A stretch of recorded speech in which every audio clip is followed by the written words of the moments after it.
चलिए दोस्तों, आज टेस्ट नंबर 15 देखते हैं। नीट JEE MSCET के लिए टॉपिक है हमारा न्यूक्लियर केमिस्ट्री और radio activity.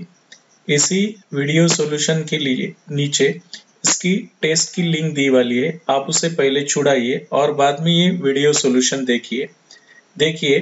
Question number 141, kinetic energy of alpha particle is much higher than that of beta particle because. Option A है mass of alpha particle is more than beta particle. Option B है mass of alpha particle is less than beta particle. Option C है mass and velocity of alpha particles are less than beta particles. और option D है mass and velocity of alpha particles are more than beta particles. देखिए, जो kinetic energy होती है वो मास पे depend होती है, इसलिए हम काइनेटिक एनर्जी जो होती है तो kinetic energy of radioactive particles is depend upon the mass, ये मास पे डिपेंड होती है। इसलिए ये जो क्वेश्चंस है इसमें करेक्ट आंसर हमारा ए है, mass of alpha particle is more than beta particle, more the mass more the kinetic energy. इसलिए क्वेश्चन नंबर फर्स्ट का 141 का हमारा आंसर है ए। बाद में हम 142 नंबर का क्वेश्चंस देखेंगे। 142 नंबर का question, some statement are given below. Some statement are given below. Option A है alpha particle has 4 unit mass and contain 4 neutrons. Option B है beta particles are merely electrons. Option C है gamma rays has velocity equal to the light. Option D है alpha particle is the nucleus of helium atom. Among the above false statement is. Option A है only A. Option B है A and B. Option C है only B, C, D. Option D है none of these. देखिए, हमें ये statement दिए है और इनमें से फॉल्स स्टेटमेंट्स पूछा गया है। जो पहला स्टेटमेंट है वही फॉल्स स्टेटमेंट्स है। Alpha particle has 4 unit mass.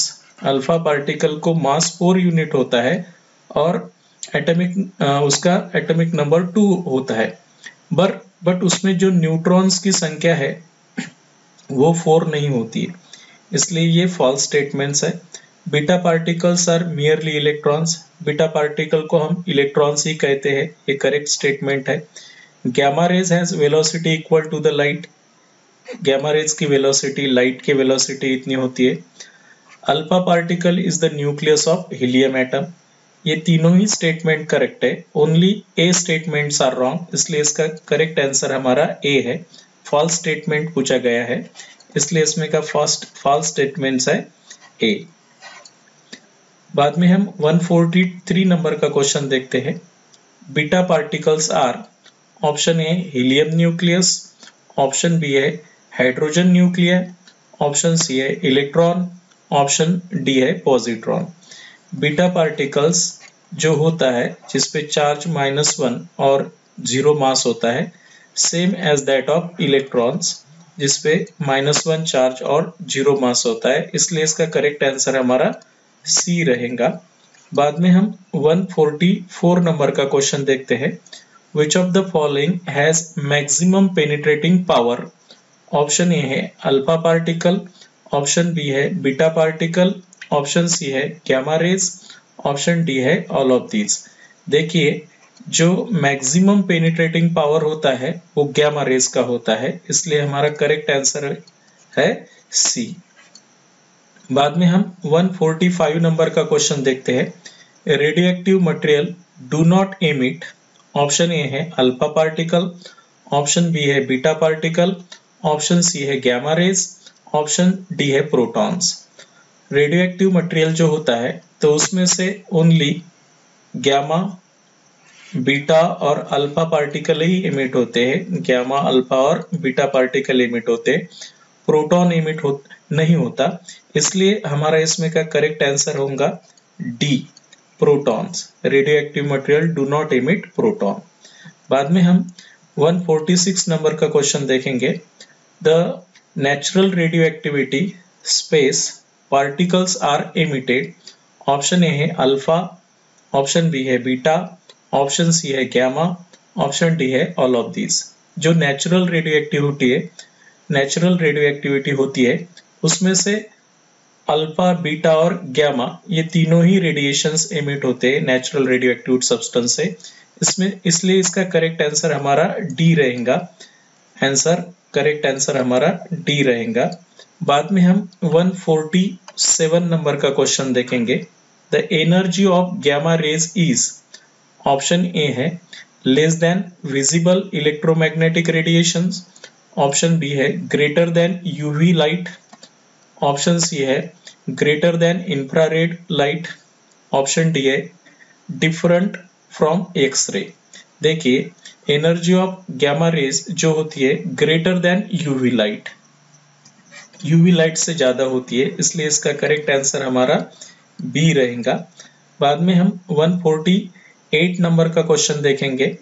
Gamma rays vacant space in electric field, gamma rays vacant space in electric field, option A है get deflected toward the negative plate, option B है get deflected toward the positive plate, option C है do not get deflected, option D है get deflected toward the more positive plate. देखिए gamma rays पे ना charge होता है ना मास होता है, इसलिए वो इलेक्ट्रिक फील्ड में और मैग्नेटिक फील्ड में किसी तरह डिफ्लेक्ट नहीं होगा, इसलिए इसका करेक्ट आंसर हमारा रहेगा डू नॉट गेट डिफ्लेक्टेड, इसलिए इसका करेक्ट आंसर हमारा है सी। बाद में हम 149 नंबर का क्वेश्चन देखते हैं। Velocity of gamma rays is same as that of light, option B है less than light, option C है very less than light but greater than that of alpha and beta rays, option D है same as that of sound.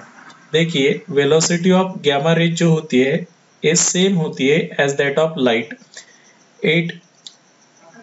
3 × 10⁸ metre पर second, इसलिए इसका correct answer हमारा रहेगा ए।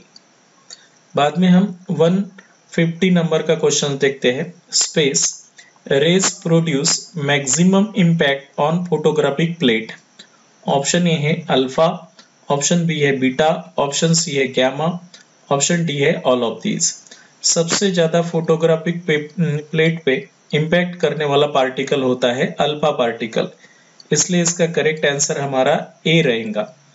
सबसे ज्यादा इम्पैक्ट करने वाला जो पार्टिकल है फोटोग्राफिक प्लेट पे वो है अल्फा पार्टिकल, इसलिए इसका करेक्ट आंसर हमारा ए रहेगा। अभी तक हम 15 मॉक टेस्ट छुड़ा चुके हैं और अब तक 150 क्वेश्चंस सॉल्व कर चुके हैं।